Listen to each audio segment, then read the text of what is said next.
7 വർഷത്തോളമായി കരൾ സംബന്ധമായ അസുഖം ബാധിച്ച് വെമ്പായം ഒഴുകുപാറ സ്വദേശി സഫീർ കിടപ്പിലാണ്.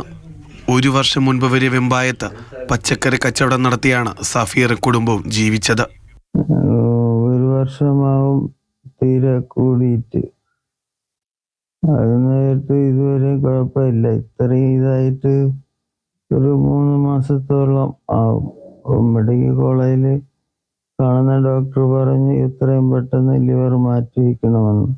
എന്നാൽ കഴിഞ്ഞ 1 വർഷം കൊണ്ട് രോഗം മൂർച്ഛിച്ചു. കരൾ മാറ്റിവെക്കൽ ശസ്ത്രക്രിയയ്ക്കായി സുമനസ്സുകളുടെ സഹായം തേടുകയാണ് സഫീർ ഇപ്പോൾ. തിരുവനന്തപുരം മെഡിക്കൽ കോളേജിൽ ഇതിനുള്ള സൗകര്യങ്ങളില്ല. സ്വകാര്യ ആശുപത്രിയിൽ ശസ്ത്രക്രിയ നടത്തണമെങ്കിൽ 50 ലക്ഷത്തിൽ പരം രൂപയും വേണം.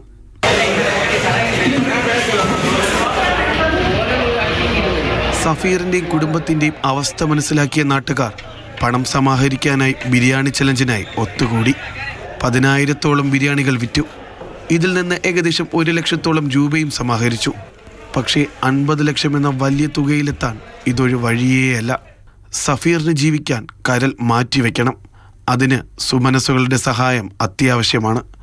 ഇതുപോലുള്ള ഒത്തിരി സാഹചര്യങ്ങളിൽ മലയാളികൾ ഒത്തുകൂടിയിട്ടുണ്ട്. പലരെയും ജീവിതത്തിലേക്ക് തിരികെ 2 കൈകളും പിടിച്ചുകൊണ്ട് തന്നെ കൊണ്ടുവന്നിട്ടുമുണ്ട്. സഫീറിനും അത് തന്നെയുണ്ടാവണം.